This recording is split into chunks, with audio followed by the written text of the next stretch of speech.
Hinalikan ka ni Fred kanina. May tiwala ako sa'yo.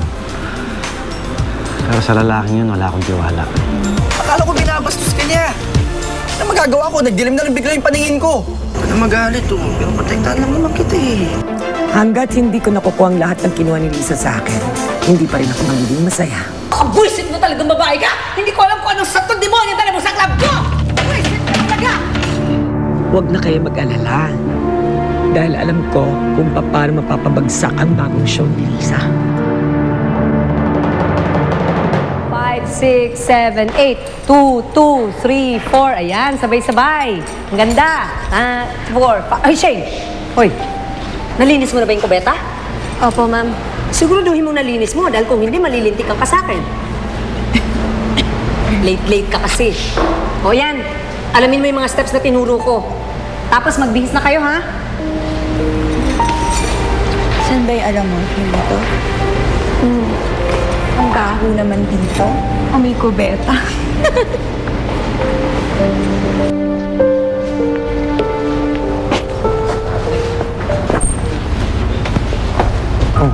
Gawang ka na, Diyos. Dala.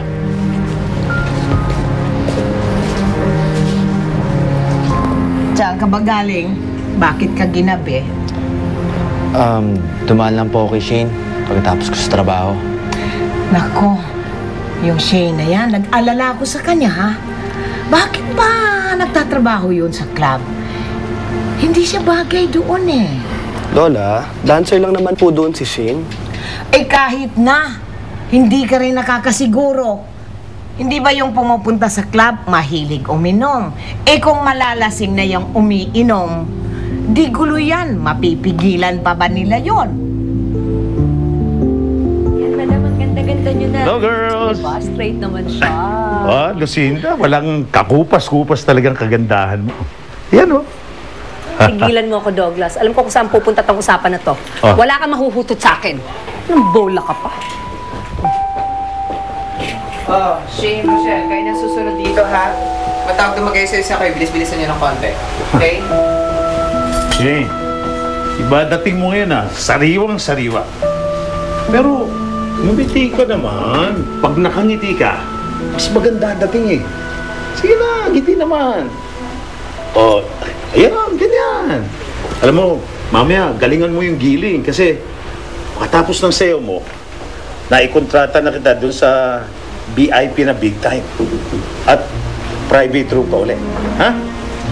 Pero, Tay, Anong pero sandali naman, Douglas. Oh. Nag-usap na kami ni Madam eh. Ako naka-private room ngayong gabi, hindi si Shane. Tingnan mo yung tsura mo. Eh kung mahawa mo yung mga customer natin. Tay, ibang babae na lang ho. Wala. Sige na naman, ayoko po talaga sa private room eh. Ang dami mo ng mga auntie eh. Sige na Basta lang. gawin mo na lang. Ano ka ba? Okay, Shane, Rochelle, kayo na dito. Sige, akit na kayo sa stage. Now, na-stop na yung talk show na yun. Tara, bilis. Sige na, saka na. Alarma!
fairness ha, kahit masungit yan si Madam, tingnan mo naman, walang kakupas-kupas, ang galing.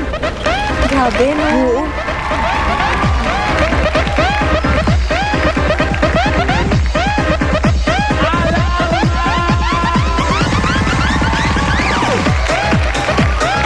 Sir, hindi pa po pa tayo pupunta sa club?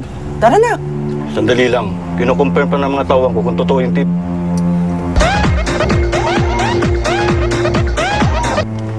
Get ready, men. Yes, sir.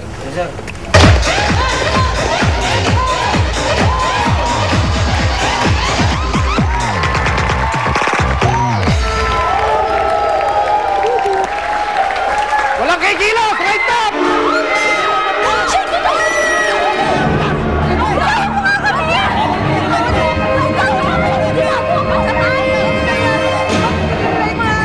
Ay, mga pa eh.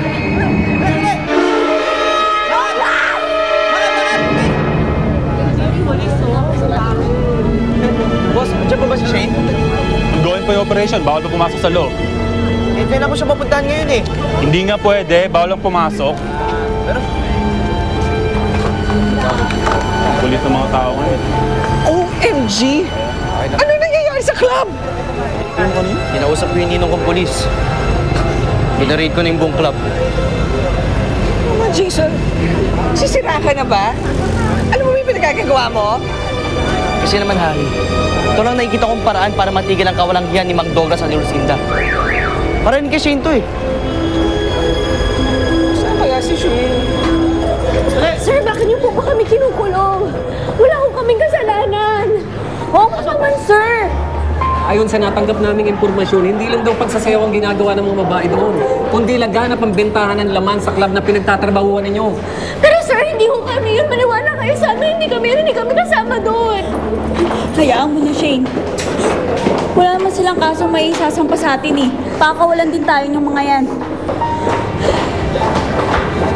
Shane! Jason!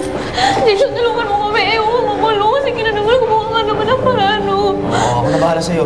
Boss, tulungan niyo naman ako. Palabasin natin si Shane. Hindi ka pwede. Kasama siya sa mga kasuhan. Bumalik ka na lang bukas kung gusto mong piyasahan ng kaibigan mo.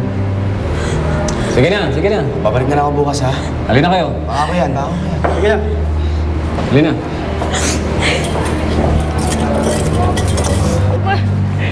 Bitawan niyo ako, mga hayop kayo! Wala akong kasalanan! Ano ba? Nasasaktan ako! Bitawan niyo ako! O, boss, ikulong niyo yan. Yan yung manager ng club nila eh. Siguraduhin yung mabubulok yan sa kulungan. Gago ka! Tarantado ka! Ha? Anong ginagawa mo? Ginagawa ko?